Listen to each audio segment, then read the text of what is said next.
आत्मने नमः।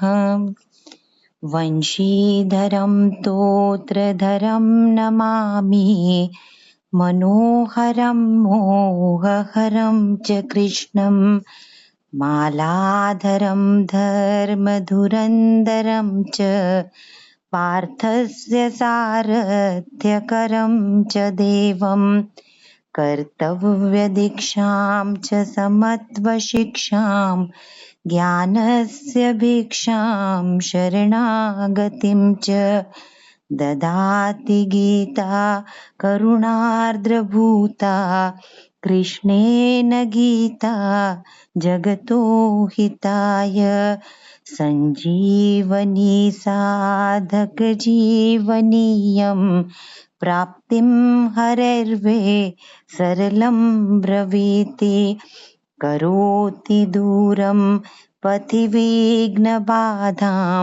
ददाति शीघ्रं परमात्मसिद्धिं।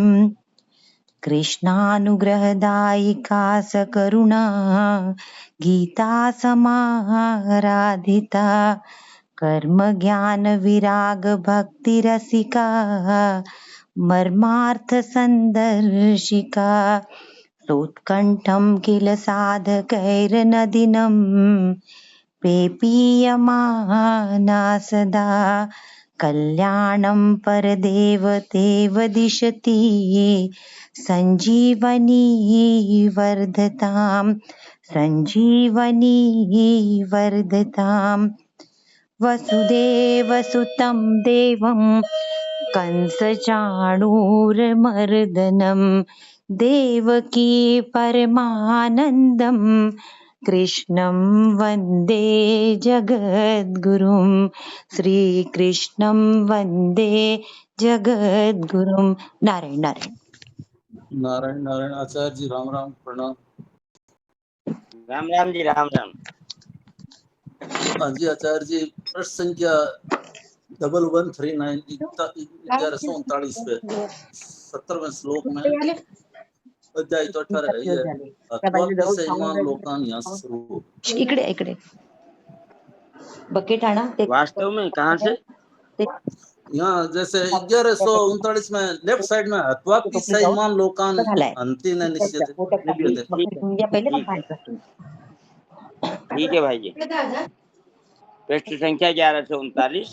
प्रणाम आचार्य जी। एक बार ये इसके ऊपर की जो 3 लाइनें हैं ना, अहंकृत भाव एक मनोवृत्ति है, एक बार ये थोड़ा पढ़ के समझा दीजिए ना। कल मैं शाम को एक्चुअली जुड़ नहीं पाई थी, तो मुझे थोड़ा सा। अच्छा, हाँ हाँ। नहीं बाहेर आहे ते फक्त जी राम राम। ते अंदर आना पहले, बकेट अंदर आना बाहेरची। 17वां शुरू से ही पढ़िए, अच्छा रहेगा। हाँ हाँ हाँ भाई जी, आप ना होते तो ये कुछ भी ना हो पाता। आप ही जान बहुत है सही, इसकी। बहुत सही, बिल्कुल। पूर्व श्लोक में ये बताया कि शुद्ध स्वरूप को कर्ता देखने वाला दुर्मति ठीक नहीं देखता। ये दुर्मति किसके लिए कहा है, कोई बताएगा? ये दुर्मति कहा है जो शरीर को, जो ये शरीर की तरफ देखता है, शुद्ध स्वरूप है और देखता है शरीर में जो लिप्त है, उसको दुर्मति। विवेकवती जो बुद्धि है वह तो सुमति है, और जो अविवेकवती बुद्धि है वो दुर्मति है। ठीक है। पूर्व श्लोक में यह बताया गया कि शुद्ध स्वरूप को कर्ता देखने वाला दुर्मति ठीक नहीं देखता। तो ठीक देखने वाला कौन है, इसका वर्णन आगे के श्लोक में करते हैं। दुर्मति तो बता दिया 16वें में, अब सुमति बता रहे हैं 17वें में।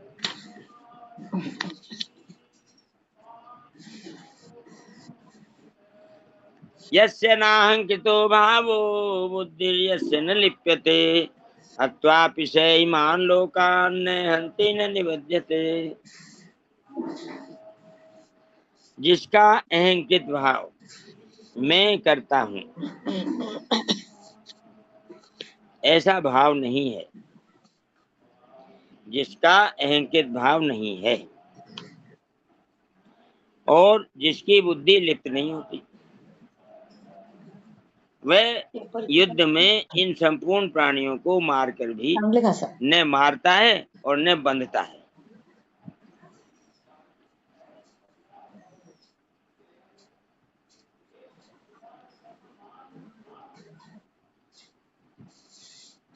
अहंकार होता है अहंकृत भाव से और बंधन होता है फल की आसक्ति से। राधे दोनों का राधे जी। किस अध्याय जी, का 17वां श्लोक है? किस अध्याय का जी? ये दीदी 18वें अध्याय का 17वां श्लोक है। ठीक है, राधे राधे। क्या एक बार और बता दें? 18वें अध्याय का 17वां श्लोक, पृष्ठ संख्या 1138।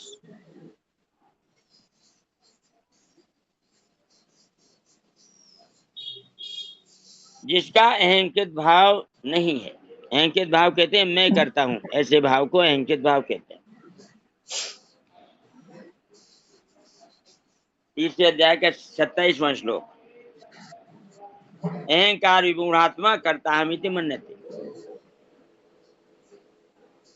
अहंकृत भाव नहीं है जिसका, जिसकी बुद्धि लिप्त नहीं होती, वह युद्ध में इन संपूर्ण प्राणियों को मारकर भी न मारता है और न बंधता है। व्याख्या में कहा, यस्य नाहंकृतो भावो बुद्धि यस्य न लिप्यते। जिसमें मैं करता हूँ ऐसा अहंकृत भाव नहीं है और जिसकी बुद्धि में मेरे को फल मिलेगा ऐसे स्वार्थ भाव का लेप नहीं है।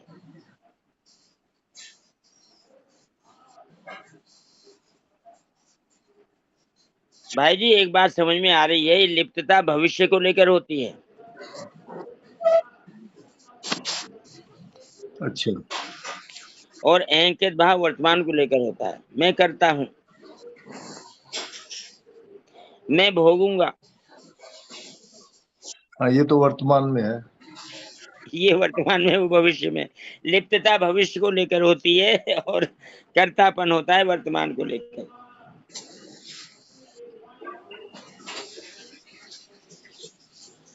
दोनों भी भविष्य में चले जाते हैं। मैं करूंगा, मैं भोगूंगा, ऐसा भी हो सकता है। लेकिन भोगना पहले है कि करना पहले है, इस बात में दोनों तरीके की बातें आती हैं। करना पहले है, भोगना बाद में है। भोगना पहले है, करना बाद में है। यानी भोगने की इच्छा आते ही करने की इच्छा पैदा हो जाती है। हाँ ठीक है, ये बात आती है। हाँ बिल्कुल। 13वें अध्याय का 31वां श्लोक इसी बात को कहता है।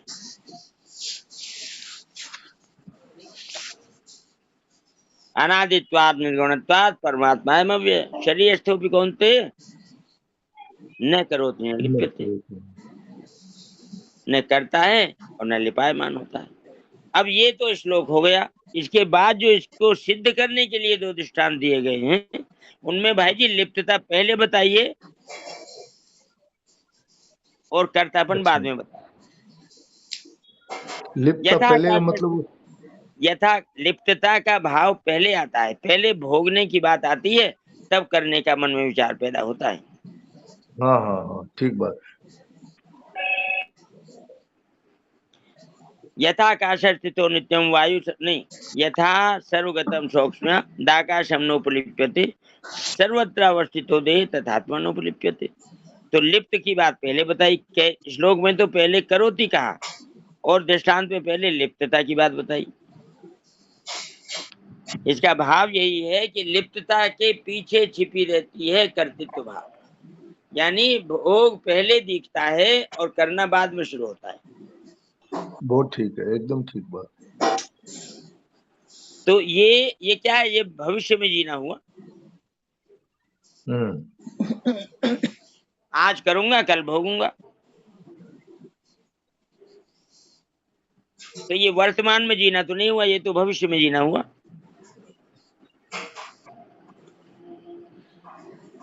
और भविष्य में जीना तो आसुरी भाव है। मैं जीता रहूं ये पहले निश्चित हो गया, तब भोगने की बात कि हाँ भोगूंगा। तो क्या है कि बड़े गूढ़ अर्थ है। यस्य नाहंकितो भावो बुद्धि जैसे न लिप्यते, जिसमें मैं करता हूँ ऐसा अहंकित भाव नहीं है, और जिसकी बुद्धि में मेरे को फल मिलेगा ऐसे स्वार्थ भाव का लेप नहीं है। इसको ऐसे समझना चाहिए जैसे शास्त्र विहित और शास्त्र निषिद्ध ये सभी क्रियाएं एक प्रकाश में होती हैं।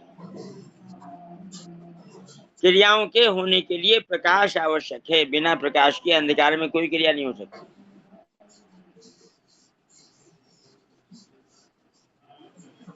और प्रकाश के आश्रित होती हैं, प्रकाश में होती हैं और प्रकाश के आश्रित होती हैं। परंतु प्रकाश किसी भी क्रिया का कर्ता नहीं बनता।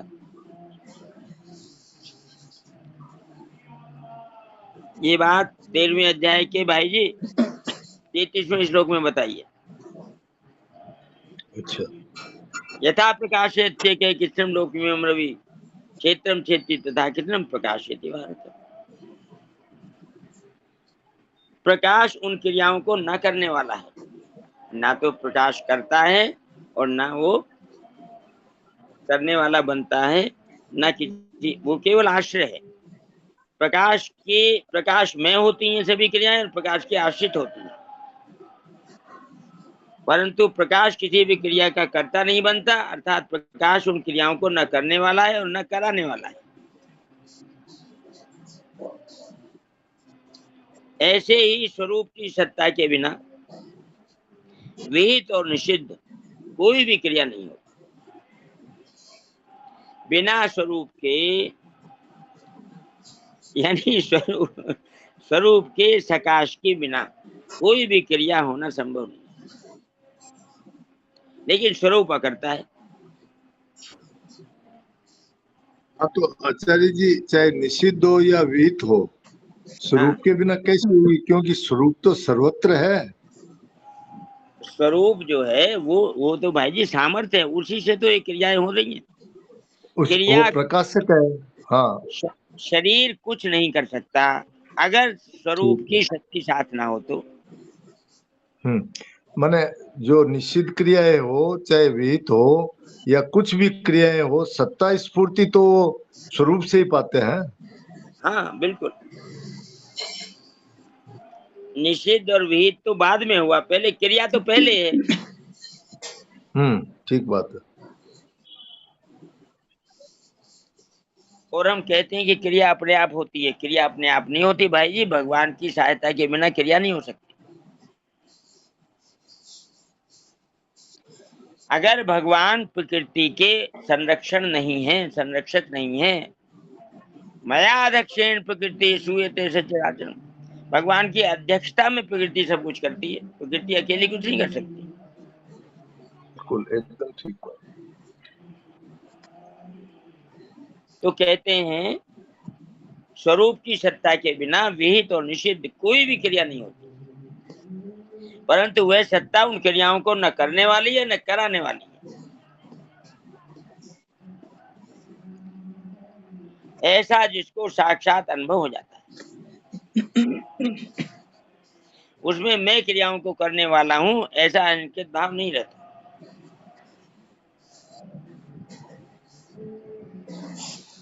और अमुक चीज चाहिए, अमुक चीज नहीं चाहिए, अमुक घटना होनी चाहिए, अमुक घटना नहीं होनी चाहिए, ऐसा बुद्धि में लेप अर्थात द्वंद्व मोह नहीं रहता।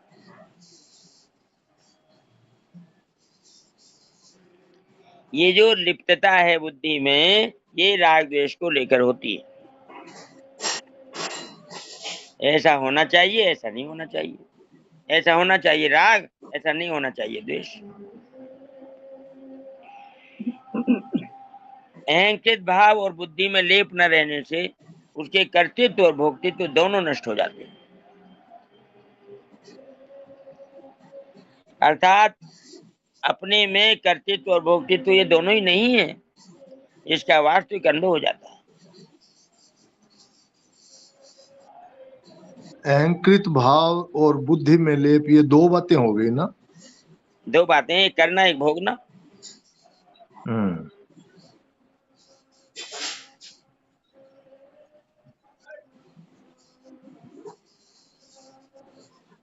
दिखाई देता है करना पहले और भोगना बाद में, लेकिन भाई जी भोगना पहले आता है, करना बाद में होता है।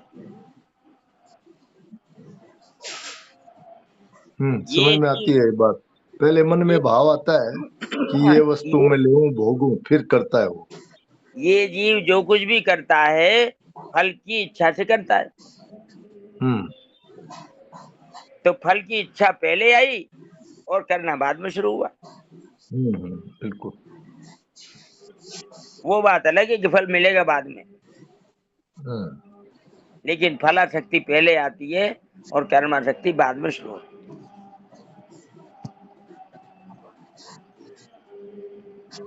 प्रकृति का कार्य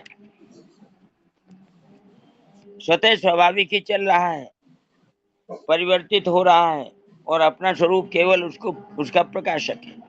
ऐसा समझकर जो अपने स्वरूप में स्थित रहता है उसमें मैं करता हूं ऐसा अहंकृत भाव नहीं होता, क्योंकि अहंकृत भाव प्रकृति के कार्य शरीर को स्वीकार करने से ही होता है।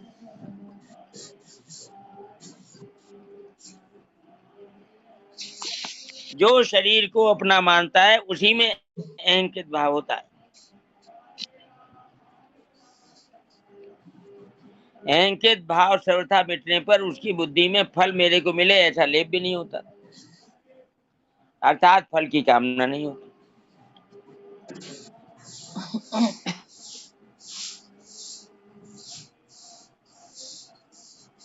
हमने पढ़ा था ना भाई जी, 3 अक्षर का मेरा नाम उल्टा सीधा एक समान। पढ़ा था। डालडा चला था उन दिनों। तो वही बात यहाँ है कि करना छोड़ दो, करना मत मानो, तो होना जो फल है फलाशक्ति खत्म हो जाएगी, फलाशक्ति छोड़ दो तो कर्माशक्ति खत्म हो जाएगी। दोनों एक दूसरे के आश्रित हैं। मुझे फल नहीं चाहिए तो करने का जो वेग है वो शांत हो जाता है। वो ठीक। अहंकृत भाव एक मनोवृत्ति है। कामाची देतो ना। मनोवृत्ति क्या है?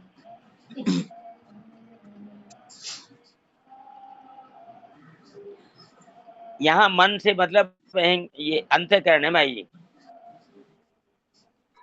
ठीक है। अंतःकरण वृत्ति रूप है, अंतःकरण में कुछ है नहीं। आप कुछ दिखा नहीं सकते निकाल के कि ये देखो जी ये मन है, ये बुद्धि है, ये अहंकार है, ये चित्त है, कुछ नहीं। वृत्ति रूप है ये, वृत्तियों से ही ये पहचाना जाता है। तो मनोवृत्ति कहने का मतलब हुआ कि ये अंतःकरण की एक वृत्ति है, अहंकृत भाव। क्योंकि अंतःकरण में 4 हैं, मन, बुद्धि, चित्त और अहंकार। चारों की वृत्तियों को ही या तो मनोवृत्ति कह देते हैं, या चित्त की वृत्ति कह देते हैं, या बुद्धि की वृत्ति कह देते हैं, अहंकार की वृत्ति कह। चारों वृत्तियां हैं। मनोवृत्ति कहना उपलक्षण है कि चारों में से कोई सा भी लो, चारों पे लागू होगा। मनोवृत्ति होते हुए भी यह भाव स्वयं कर्ता में रहता है। अंतःकरण अलग है और कर्ता अलग है, करण अलग है, कर्ता अलग है। आचार्य जी, यहाँ स्वयं कर्ता का मतलब क्या स्वरूप का रहा है, क्या रहा है? यही बात तो कल शाम को चली थी। कल इसी पे खत्म हुआ था कि यहाँ स्वयं के ब्रैकेट में कर्ता लिखा हुआ है जी, इसलिए स्वयं जो है ये स्वरूप नहीं है जी। स्वरूप में कर्तापन होता ही नहीं, हो ही नहीं सकता। हाँ, इसीलिए मैंने पूछा, आगे थोड़ा डाउट हो गया इसलिए वापस पूछा। स्वरूप तो सर्वथा अक्रिय है, स्वरूप असंग है। यहाँ जो कर्तापन का भाव है वो चिज्जड़ ग्रंथि वाला जो स्वयं है उसमें है। जी, आप स्वयं या अहम कहो, जी जी। 2 चीजें, एक अहंकार है प्रकृति का,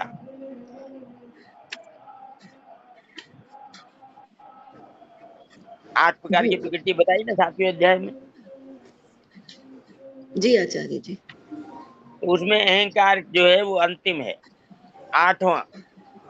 उसके साथ में ये चेतन जो हमारा अंश है वो संबंध स्थापित करता है, जिसको तादात्म्य कहते हैं।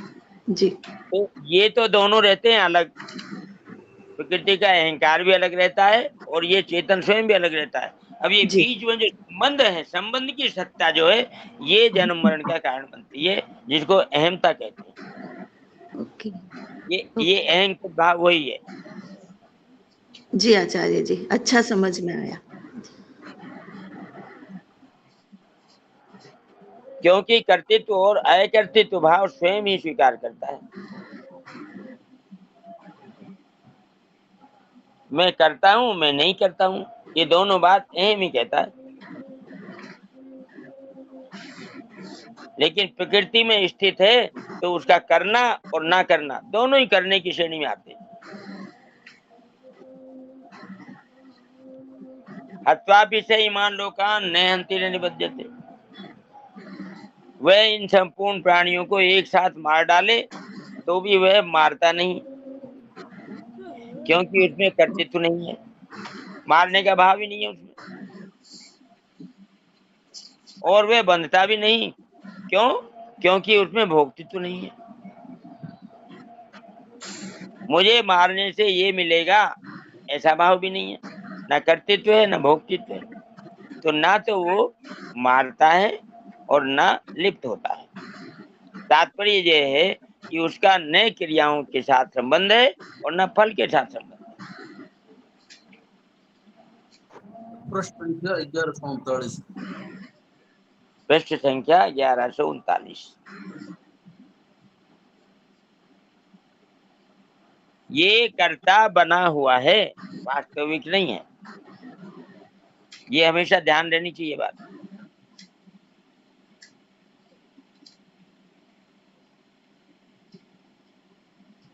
वास्तव में प्रकृति क्रिया और फल में परिणत होती है,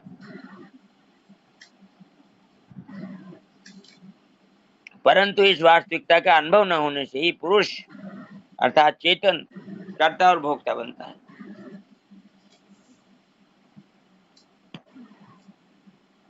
कर्ता भी बनता है, भोक्ता भी बनता है, ना ये करता है ना ये भोक्ता है। कारण कि जब अहंकार पूर्वक क्रिया होती है तब कर्ता, करण और कर्म तीनों मिलते हैं, और तभी कर्म संग्रह होता है। कर्म संग्रह का मतलब है भाई पाप पुण्य।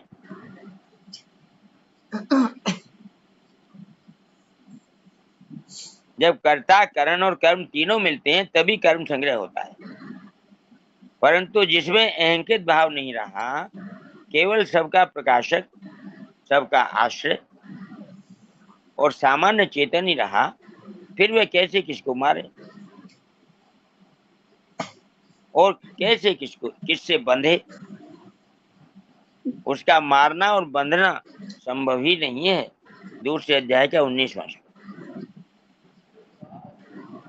बोलिए दीदी। येनं वेत्ति हन्तारं यश्चैनं मन्यते हतम् उभौ तौ न विजानीतो नायं हन्ति न हन्यते। जो मनुष्य इस अविनाशी शरीरी को मारने वाला मानता है और जो मनुष्य इसको मरा मानता है, वे दोनों ही इसको नहीं जानते, क्योंकि यह ना मारता है और ना मारा जाता है। जी। संपूर्ण प्राणियों को मारना क्या है? जिसमें अहंकृत भाव नहीं है और जिसकी बुद्धि में लेप नहीं है, ऐसे मनुष्य का शरीर जिस वर्ण और आश्रम में रहता है उसके अनुसार उसके सामने जो परिस्थिति आ जाती है उसमें प्रवृत्त होने पर उसे पाप नहीं लगता। जैसे किसी जीवन मुक्त क्षत्रिय के लिए स्वतः युद्ध की परिस्थिति प्राप्त हो जाए तो वह उसके अनुसार सबको मारकर भी न तो मारता है और न बनता है, कारण कि उसमें अभिमान और स्वार्थ भाव नहीं है। अब ये उसी के दूसरे नाम है दे दिए स्वामी जी महाराज ने। अभिमान है कर्तृत्व भाव, अहंकृत भाव, और ये स्वार्थ भाव है लिप्तता, फलाशक्ति। कारण कि उसमें अभिमान और स्वार्थ भाव नहीं है, करने का अभिमान नहीं है और भोगने का स्वार्थ नहीं है।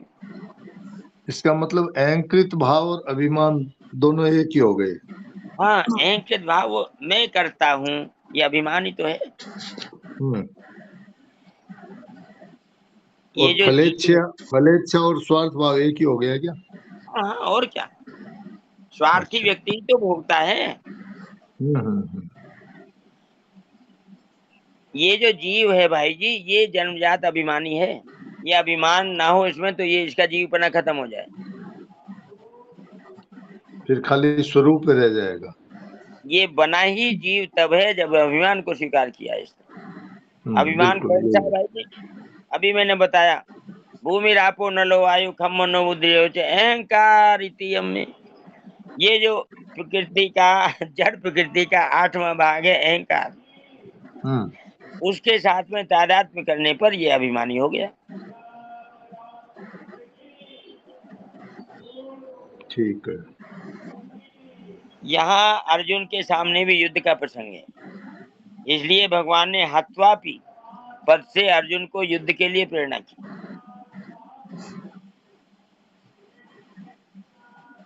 अपि पद का भाव है कर्मण्य भी प्रवृत्तोपि नैव किंचित करोति से 4:20।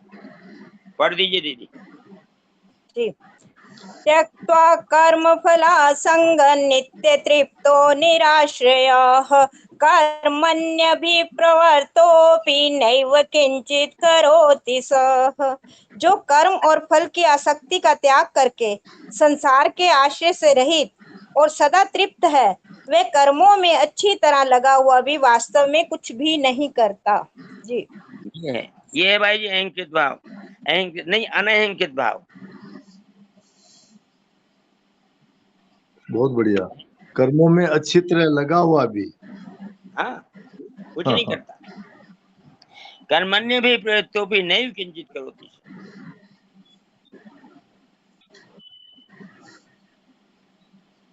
4:20। कर्मों में अच्छी तरह प्रवृत्त होने पर भी वो कुछ नहीं करता। और फिर कहा सर्वथा वर्तमानोपि सहयोगी भी वर्तते। 6:31। सर्वथा बर्ताव करता हुआ भी वह योगी मेरे में रहता है। पढ़िए दीदी ये भी 6:31। सर्वभूतस्थितं यो मां भजत्येकत्वमास्थितः सर्वथा वर्तमानोऽपि स योगी मयि वर्तते। मुझ में एक ही भाव से स्थित हुआ जो भक्ति योगी संपूर्ण प्राणियों में स्थित मेरा भजन करता है, वह सब कुछ बर्ताव करता हुआ भी मुझ में ही बर्ताव कर रहा है, अर्थात वह नित्य निरंतर मुझ में ही स्थित है। जी। हाँ भाई जी, सुना आपने, सब कुछ बर्ताव करता हुआ भी। बिल्कुल।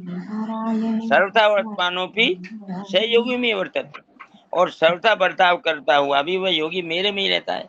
और फिर एक तीसरा उदाहरण दिया, शरीरस्थोपि कौन्तेय न करोति न लिप्यते। शरीर में स्थित होने पर भी न करता है न लिप्त होता है। बोलिए दीदी।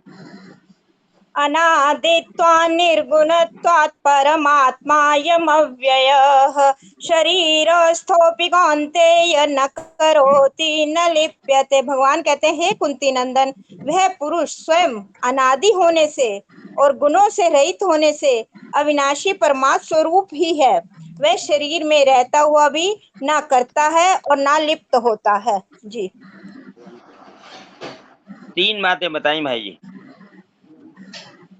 4:20 का उदाहरण दिया, कर्मों में अच्छी तरह प्रवृत्त होने पर भी वो कुछ नहीं करता। 6:31 का उदाहरण दिया, सर्वथा बर्ताव करता हुआ भी वह योगी मेरे में रहता है। और तीसरा उदाहरण 13:31 का दिया, शरीर में स्थित होने पर भी न करता है और न लिप्त होता है। तात्पर्य यह है कि कर्मों में सांगोपांग प्रवृत्त होने के समय और जिस समय कर्मों में प्रवृत्त नहीं है उस समय भी स्वरूप की निर्विकल्पता ज्यों की त्यों रहती है। अर्थात क्रिया करने से अथवा क्रिया न करने से स्वरूप में कुछ भी फर्क नहीं पड़ता। कारण कि क्रिया विभाग प्रकृति में है, स्वरूप में है ही नहीं। आचार्य जी प्रणाम जी। यहाँ अर्जुन को दो रूपों में अगर कोई देखे तो उसको बात ये पैराग्राफ की पकड़ में आएगी। सामने से तो अर्जुन पांडु का लड़का है, कुरु वंश में पैदा हुआ है शरीर भाव में, लेकिन हाँ। वास्तव में विभूति रूप में वो भगवान की विभूति रूप में भी अर्जुन है। तो विभूति रूप में वो निर्लिप्त है, वो अनामय है विभूति रूप में, और क्रिया रूप में तो पांडु का लड़का है, लड़ाई के लिए आया हुआ है, शरीर के साथ खड़ा है, लेकिन भगवान उनको अपने स्वरूप की याद दिला रहे हैं। जी अर्जुन के दो रूप हैं, हाँ, एक तो नर नारायण वाला हाँ, और एक पांडु का पुत्र। पांडु का पुत्र। जी जी नारायण नारायण प्रणाम। भगवान के भी दो रूप हैं। हाँ जी, आचार्य जी नर नारायण वाला स्वरूप के बारे में थोड़ा बताइए ना, मुझे कुछ भी पता नहीं। स्वरूप हाँ, है बता दीजिए आचार्य जी। वो तो अवतार हैं भगवान के, उनमें न कर्तृत्व है न भोक्तृत्व है। भोक्तृत्व है। जी यहाँ पे पांडु पुत्र कुंती पुत्र होने से, राज्य के अधिकारी होने से और राज्य से निकाले जाने से उनके अंदर कर्तृत्व भोक्तृत्व दिखाई दे रहा है। आचार्य जी वो अर्जुन नर नारायण के रूप है, ऐसा मैं समझी। अर्जुन नर के रूप हैं और नारायण के रूप भगवान कृष्ण हैं। अच्छा, ये दोनों एक साथ रहते हैं हमेशा, जी इनका अलगाव कभी नहीं होता। जी प्रणाम आचार्य जी, ये बात तो सभी पर लागू हो सकती है। बिल्कुल, क्यों नहीं, हम तो भगवान के अंश हैं। हाँ, तो नर नारायण तो रहता है, लेकिन हम लोग उस नारायण को नहीं जानते, इसलिए तो जीव बने हुए हैं, और जिस दिन उसको जान जाएंगे तो सारे बंधन टूट के वो। तो बहन जी ये नर जो है नारायण का ही तो अंश है। हाँ, दोनों साथ साथ रहते हैं। हमने पढ़ा कि एक डाल पर दो पक्षी बैठे हैं। हाँ, वो वाली बात है ना। तो ये जीव हमें और नारायण भगवान है। भगवान है, और हम लोग जानते नहीं है, इसलिए अपने जीव बने हुए हैं। और जिस दिन वो जो बस ये जो तादाद में जीव टूटा, फिर एक ही भगवान रह जाते हैं परमात्मा। से हमारी कभी भी पृथकता होनी संभव नहीं है। हम हमेशा ही साथ साथ रहते हैं, लेकिन विमुक्ता और सम्मुखता का फर्क रहता है। नारायण नारायण आचार्य जी जैसे अभी इन्होंने कहा ना कि जिस दिन मान ले, वो दिन अभी भी हो सकता है, करोड़ों वर्ष बाद भी हो सकता है। जी जिस दिन मान ले नहीं, जिस क्षण मान ले। जिस क्षण मान ले तत्काल। नारायण नारायण, ये जो माना गांव में नर नारायण पर्वत बने हुए हैं, क्या वही स्वरूप है? हाँ जी, वही है। हाँ, वो नारायण नर नारायण पर्वत है, कहते हैं आगे वो दोनों मिल जाएंगे आपस में। वो पर्वत रूप में हैं और सृष्टि के भले के लिए निरंतर तप कर रहे हैं। पर्वत रूप में दिखाई देते हैं, लेकिन वो नर नारायण है। हाँ, वही रूप है। तो आचार्य जी हम लोगों की स्थिति ऐसी है कि लहरें जल को ढूंढ रही है। भगवान से विमुख हैं, बस एक बात याद रखो, विमुखता खत्म होते ही सम्मुखता होते ही सब ठीक है। जब तक विमुख है तब तक सब गलत है।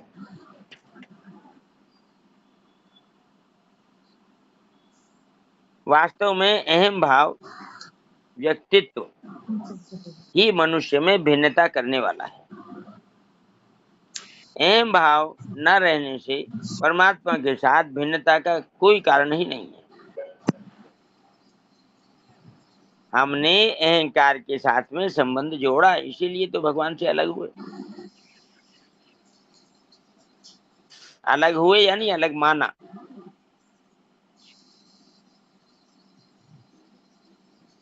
अहम भाव न रहने से परमात्मा के साथ भिन्नता का कोई कारण ही नहीं है।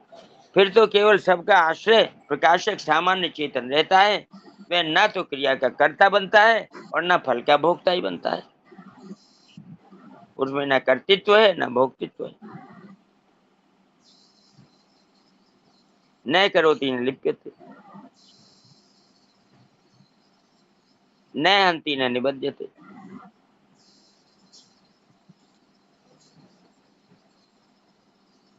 क्रियाओं का कर्ता और फल का भोक्ता तो वह पहले भी नहीं था। केवल नाशवान शरीर के साथ संबंध मानकर जिस अहम भाव को स्वीकार किया है, उसी अहम भाव से उसमें कर्तापन और भोक्तापन आया है।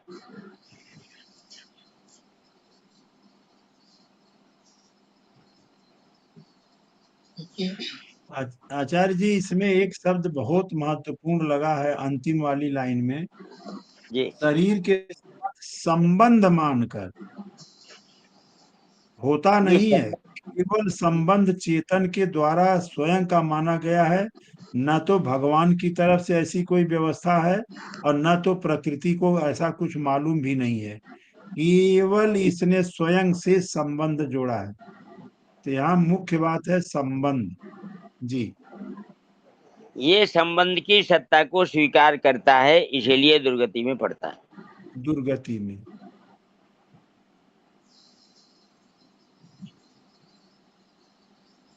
अहम दो प्रकार का होता है, अहम स्फूर्ति और अहम कृति। पीछे जो आया था अहम कृति एक मनोवृत्ति है, मनोवृत्ति होते हुए भी ये भाव स्वयं में रहता है, कर्ता में रहता है, उसका स्पष्टीकरण यहाँ आ रहा है। अहम दो प्रकार का होता है, अहम स्फूर्ति और अहम कृति। गाढ़ नींद से उठते ही सबसे पहले मनुष्य को अपने होनेपन का भान होता है। सत्ता मात्र है हमारा होनापन, उसमें शरीर का कोई रोल नहीं है। अहम स्फूर्ति और अहम कृति अहम दो प्रकार का होता है। गाढ़ नींद से उठते ही सबसे पहले मनुष्य को अपने होनेपन का भान होता है, इसको अहम स्फूर्ति कहते हैं। इसके बाद वे अपने में मैं अमुक नाम, अमुक वर्ण और अमुक आश्रम आदि का हूं, ऐसा आरोप करता है, ऊपर से चिपकाता है। यही असत का संबंध है। असत ऊपर से चिपकाया हुआ है।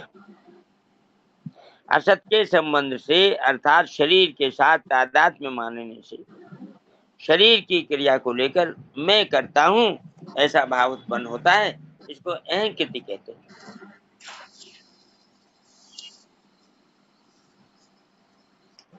अहम स्फूर्ति और अहम कृति दोनों बता दी स्वामी जी महाराज ने। किसी को समझ में ना आई हो तो पूछे। जी बिल्कुल पूछिए। ये अगर नहीं पूछेंगे तो ये तीसरी बार आया है, 2 बार पीछे गुजर चुका है, यहाँ तीसरी बार आ रहा है। जब भाई जी साथ साथ नहीं पूछा जाता है, बाद में पूछा जाता है तो पकड़ में नहीं आता, फिर वो कहानी कथा होके रह जाता है। इसमें गुरुजी एक बात कहनी थी, थोड़ा भाई बहन क्षमा करेंगे। ये जो अहम स्फूर्ति आया है कि जब ये सो के उठता है, नींद से उठते ही सबसे पहले मनुष्य को अपने होने पने का भान होता है। ये जो क्षण, ये जो समय होता है, ये सेकंड में होता है। 4 सेकंड, 6 सेकंड, 8 सेकंड, जिसकी मनोवृत्ति जितनी तेज हो या जिसका अंतःकरण से जितना ज्यादा जुड़ाव हो जागृत अवस्था में, उसी के अनुसार ये जागृत होने वाला समय, नींद से उठने वाला समय सेकंड में रहता है।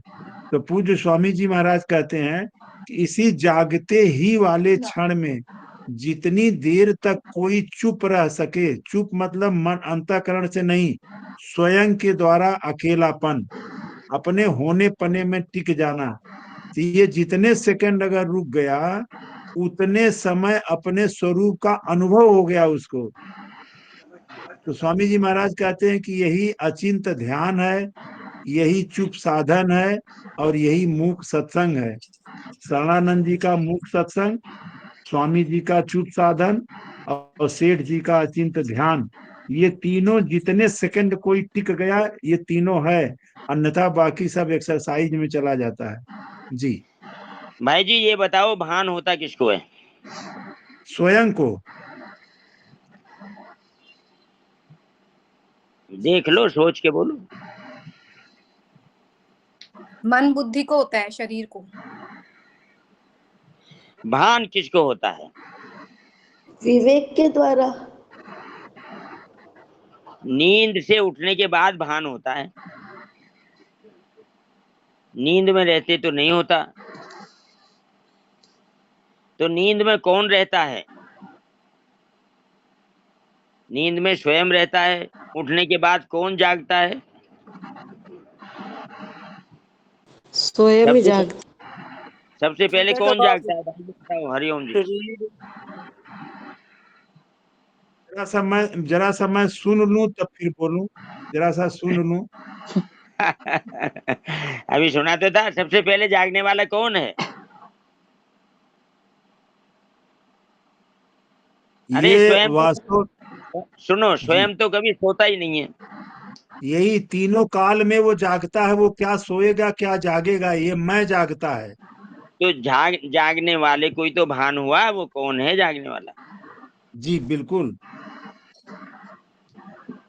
बताइए, और चेतन, कोई बताओ। चेतन को तो आचार्य जी, चेतन को पता ही नहीं कि शरीर क्या है, ये सोना क्या है, जागना क्या है, संसार क्या है, उसको कुछ पता ही नहीं। इसीलिए अच्छा कहा ये जाता बताओ, है कि जीवन, एक शब्द आता है प्रत्यगात्मा। त्वत्यज्ञात्मा। हाँ, प्रत्यगात्मा सुना है? नहीं अरे इतना मशहूर शब्द। नहीं, त्वग इंद्री तो आया था अभी कल कल, त्वग इंद्री। नहीं, त्वग लेकिन इंद्रिय नहीं। त्वग, देखो देखो, स्वयं और अहम दोनों एक हैं, अलग अलग हैं। नहीं, अहम तो अलग है, स्वयं अलग। स्वयं मान्यता और है। अहम, अच्छा, स्वयं और अहम दोनों एक साथ रहते हैं। हाँ, इसके बाद में कौन है? इनसे नीचे किसका स्थान है? इनके बुद्धि का। बाद तो स्वयं ही है जो चेतन है। अरे नहीं भाई, स्वयं और अहम तो एक साथ हो गए, सबसे ऊपर हैं हाँ, दोनों। इनसे इनसे नीचे कौन है? बुद्धि। बुद्धि। नीचे का बुद्धि। मतलब, नीचे का मतलब बताइए। वही बुद्धि है, बुद्धि। वही प्रत्यगात्मा है, वही हाँ, बुद्धि है। हाँ जी। बुद्धि फिर तो मन। ये भान करने वाली बुद्धि है, बुद्धि को भान होता है। अंतःकरण में प्रतिबिंब दिखाई देता है। किसको दिखाई देता है?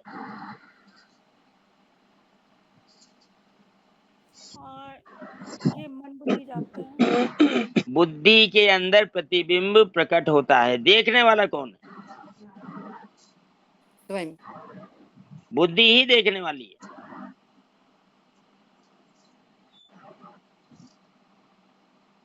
हमारे पास में सबसे उत्तम उपकरण है बुद्धि। याद करो ना, बुद्धि को सारथी कहा है। सारथी कहा है बुद्धि को। तो सारथी सबसे ज्यादा नजदीक होता है रथी के।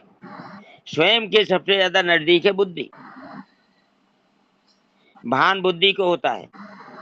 इसको अहम स्फूर्ति कहते हैं। ये जो सबसे पहला भान है, ये स्फूर्ति है। इसके बाद वह अपने में मैं अमुक नाम, वर्ण, आश्रम आदि का हूं, ऐसा आरोप करता है। यहाँ से व्यापार शुरू हो जाता है। यही असत का संबंध है।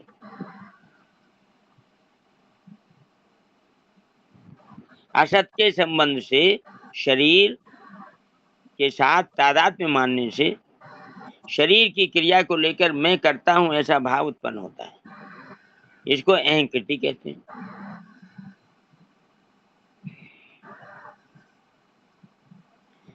करने का भाव किसमें होता है?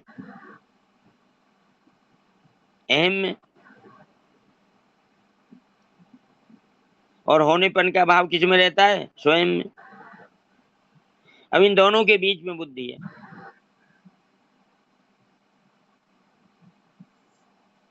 बुद्धि का संबंध अहम से भी रहता है, बुद्धि का संबंध स्वयं से भी रहता है। स्वयं के रूप में जब उसका संबंध है तो उसको प्रत्यगात्मा कहते हैं, और जब अहम के साथ में उसका संबंध होता है तो उसको जड़ बुद्धि कहते हैं। आचार्य जी ये क्या बताया आपने कि स्वयं और अहम के बीच में बुद्धि रहती है? हाँ जी, ये वापस बताइए। अहम कृति और अहम स्फूर्ति के बीच में क्या है?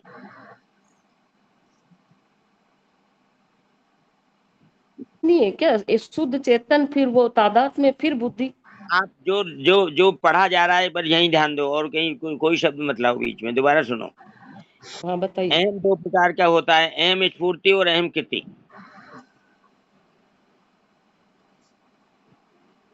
अहम स्फूर्ति शुद्ध चेतन है, अहम कृति अशुद्ध चेतन है। ऐसे मान लो, चलो आप शुद्ध अशुद्ध बोल रहे हो तो।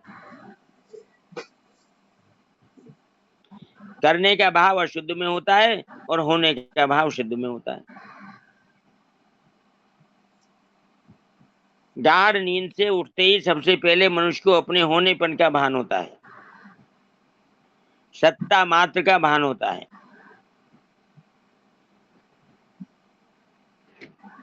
इसको अहम स्फूर्ति कहते हैं। स्फुरण जो हमने पढ़ा था ना,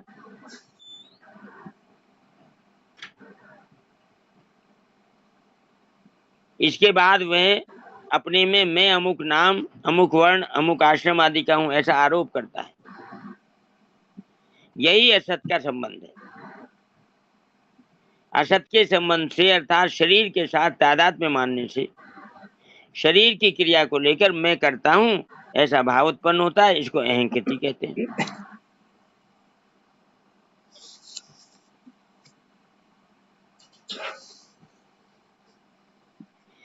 जिस बुद्धि में भान होता है वो कौन सी बुद्धि है? होय बुद्धि जो परम शयानी। याद करो मानस का प्रसंग ज्ञान दीपक वाला। परम शयानी बुद्धि कौन सी है? कि विवेकवती।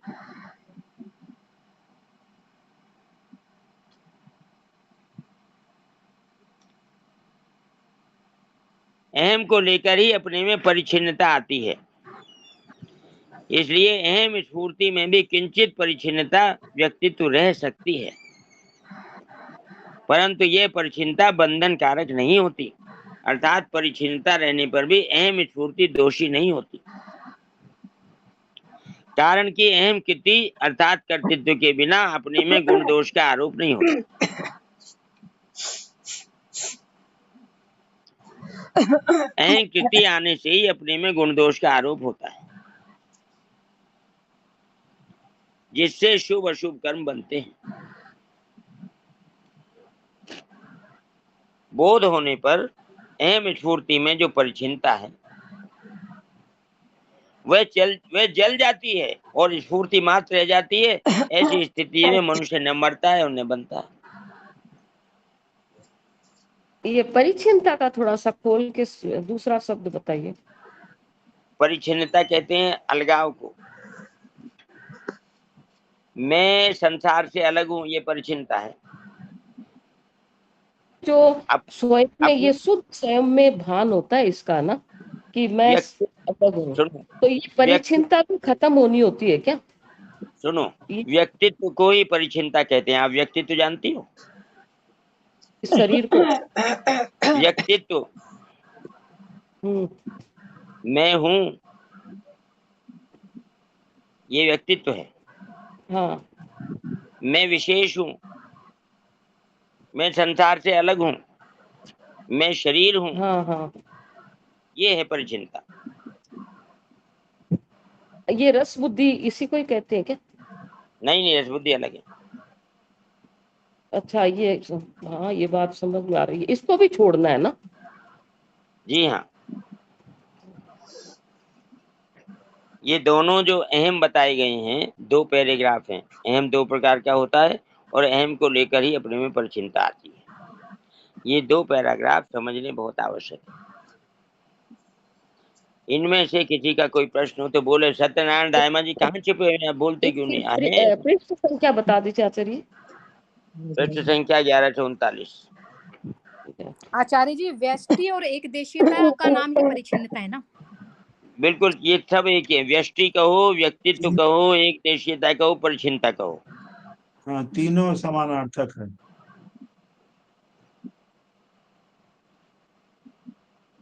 हाँ आचार्य प्रणाम। आचार्य जी, हम जब सोने के बाद उठते हैं तो अहम स्फूर्ति रहती है, और अहम स्फूर्ति रहती है, अहम स्फूर्ति में ही अगर हम रह जाएंगे तो कहाँ ये संभव हो पाएगा। अहम कृति तो आवश्यक हो जाता है।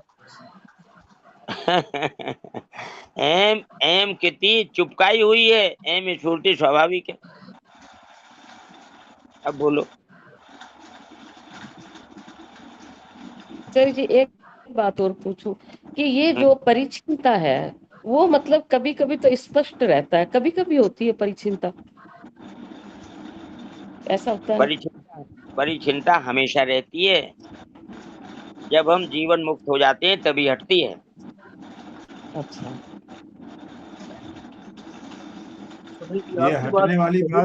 ये हटने वाली बात जो कही जा रही, ये सीखा हुआ सुना हुआ है, अभी वास्तविक है नहीं। जीवन मुक्त होना, तत्व ज्ञानी होना, ये है परिचिनता का हटना। ये है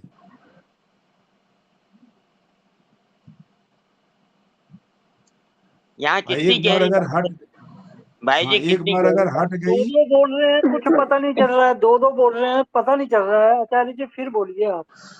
कितनी गहरी बात कही है कि अहम स्फूर्ति में भी किंचित परिच्छिन्नता रह सकती है।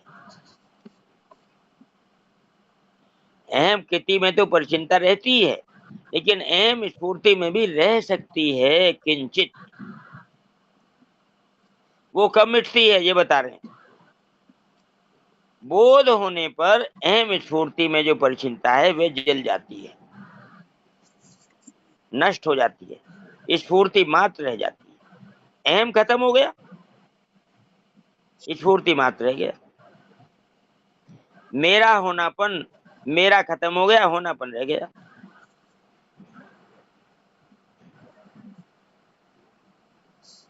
ऐसी स्थिति में मनुष्य न मरता है न बंधता है। यही है यसे नाहंकितो भावो बुद्ध यसे न लिप्यते।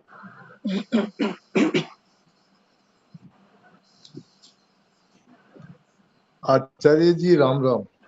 राम राम जी। परिच्छिन्नता की और सर्वदेशीयता की एक शेर जी के जीवन की बात है। शेर जी परिच्छिन्नता में कभी नहीं थे। तो ये बात स्वामी जी की भी अनेक बार कही हुई है। इसको ध्यान से सुने तो समझ में आ जाएगा परिच्छिन्नता क्या होती है और सर्वदेशीयता क्या होती है। शेर जी के भाई थे हरिकिशन जी। तो शेर जी को कोई अनेक सत्संगी भाई रुपया देने आते थे कि ये हमारा अच्छे काम में लगा दीजिए, ये गीता भवन में लगा दीजिए, ये यहाँ लगा दीजिए। तो शेर जी ले लेते थे और उसको लगा देते थे।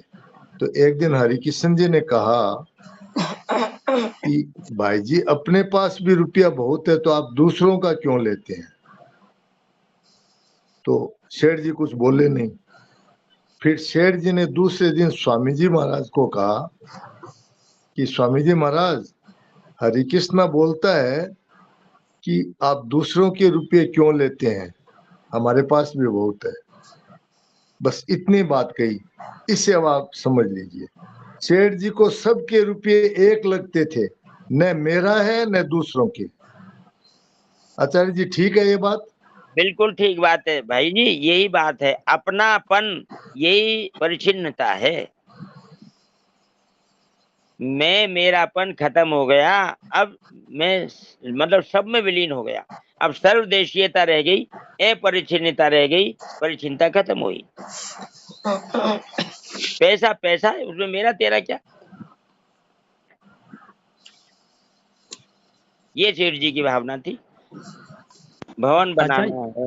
हाँ जी। तो व्यवहार फिर नहीं हो पाएगा ना आचार्य जी, व्यवहार में तो फिर त्रुटि आ जाएगी।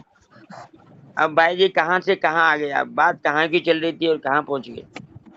नहीं ये संभव नहीं है ना आचार्य जी, ऐसा तो व्यवहारिक कुछ संभव है। व्यवहार यहाँ लाइए मत, यहाँ तत्व ज्ञान की बात हो रही है। संसार है ही नहीं तो व्यवहार कहाँ से आ गया।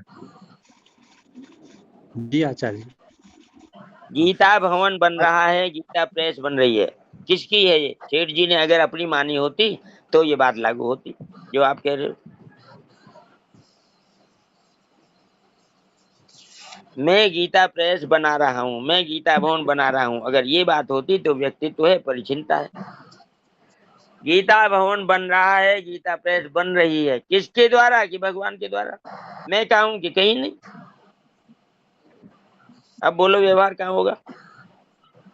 और आज तक 1 नंबर से लेके 7 नंबर तक, गंगा के इस पार से उस छोर तक, कहीं भी सेठ जी का नाम नहीं है। उन्होंने तो जीते जी कह दिया था कि ये भगवान के हैं। जय हो, बहुत बढ़िया। भगवान जब तक चाहें तब तक चलाएं, और जब भगवान नहीं चाहेंगे तो मैं इनकी ईंट से ईंट बखेर दूंगा। हाँ, वाह वाह। तो अपनापन किस हद तक उन्होंने अपनापन छोड़ा हुआ था, ये देखो आप। आचार्य जी, चूरू में भी ये बात हुई थी। हाँ, चूरू में ऋषिकुल ब्रह्मचर्य आश्रम जो है आज भी चल रहा है यथावत। तो चूरू में जब सेठ जी जाते थे बांकुड़ा से, तो कई लोग आते थे कि ऋषिकुल ब्रह्मचर्य आश्रम में हमारा सहयोग ले लीजिए, तो वो हैसियत दे के ले लेते थे। तो कई सत्संगी भाइयों ने कहा कि ये रोज रोज आप ये लेते हैं, देने वाले बहुत आते हैं, तो आप एफडी करा दीजिए ताकि खर्चा पूरा ही चल जाएगा, झमेला खत्म हो जाएगा।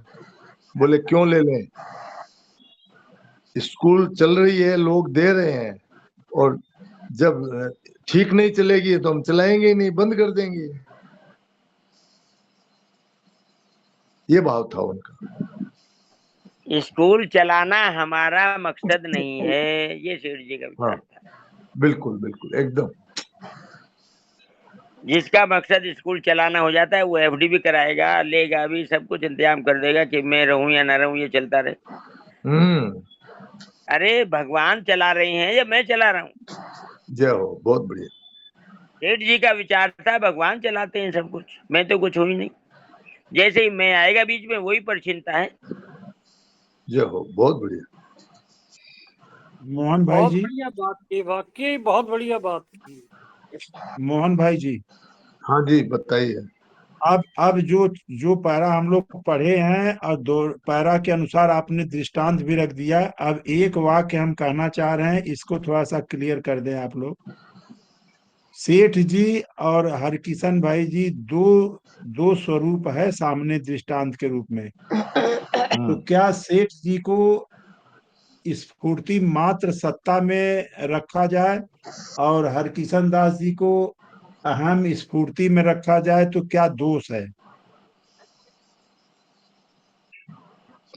नहीं, इसका जो भाव है ना आपका, ये ऐसा है कि वो भी बहुत ऊंची स्थिति में थे हरिकिशन जी, किंतु सेठ जी की बात तो अलग ही थी। अब ये इस उदाहरण से आप समझ लीजिए कि ये इतने जैसे जो उन्होंने कहा ना, उन्होंने कहा कि अपना पैसा अभी पड़ा है। तो अपना पैसा पड़ा है मतलब कि ये अहम स्फूर्ति में होना चाहिए।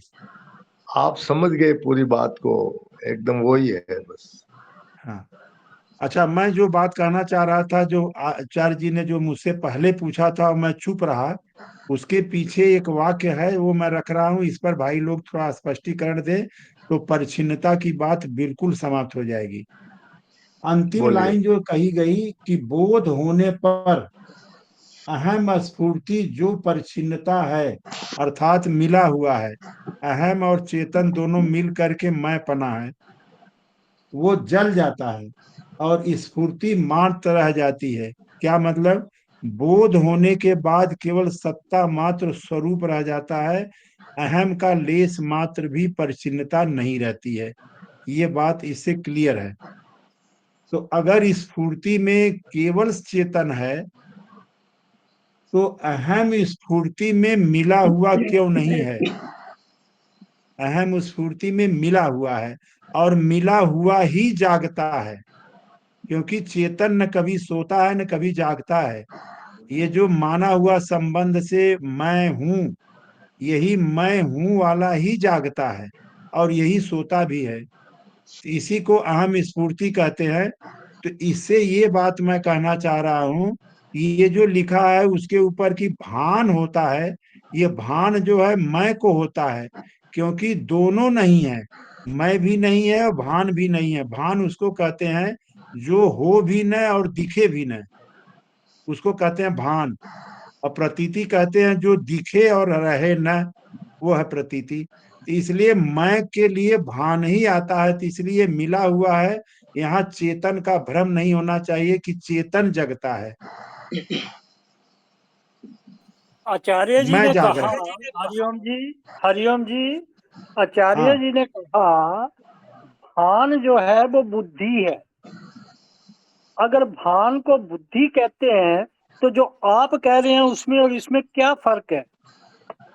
अब बुद्धि और मैं में फर्क कुछ हो तो बताएं आप कि बुद्धि क्या है और मैं क्या है।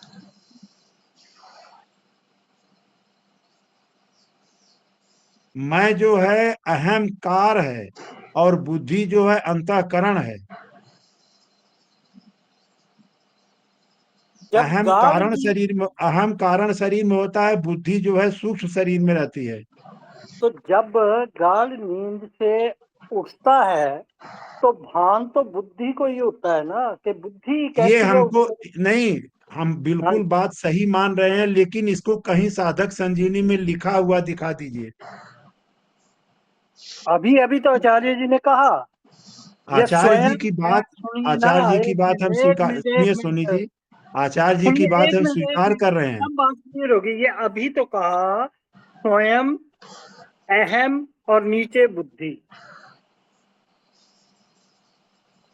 स्वयं, हाँ अहम और उसके बाद बुद्धि।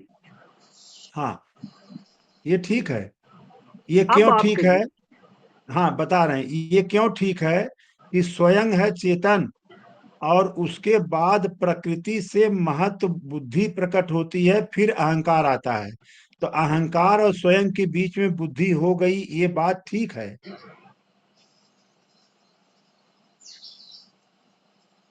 आप कहना क्या चाहते हैं? क्योंकि पहले जो आचार्य जी ने कहा बहुत बढ़िया समझ में आ गया था, अब वो फिर हम चक्कर में पड़ गए। अब आप कहना क्या नहीं, चाहते हैं?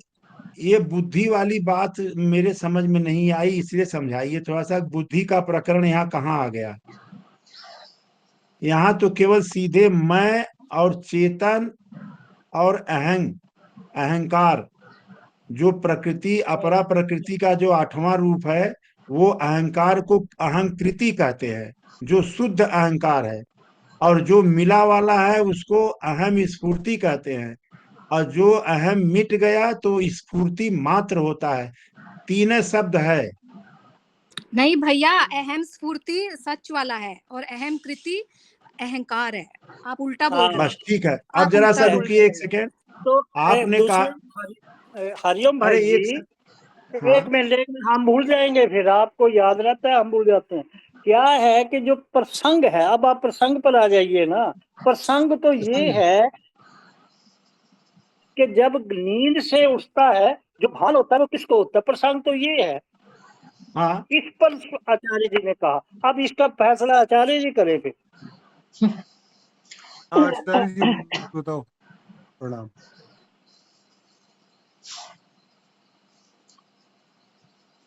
ये जो अंतिम लाइन पढ़ी ना, उसका अर्थ तो मेरे ये समझ में है, जो 2 लाइन पढ़ी अभी दिनेश जी ने, कि बोध होने पर अहम स्पर्तु में जो परिच्छिन्नता है वह जल जाती है और स्फूर्ति जी, मात्र हो जाती है।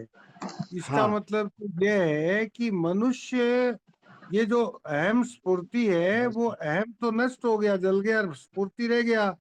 फिर वो हाँ स्फूर्ति रह गया तो वो अहम कृति में नहीं बदलेगा। अहम कृति से ही तो बनता है ना आदमी, तो हाँ। अहम कृति आएगी नहीं उसमें ना, ये मतलब है इसका।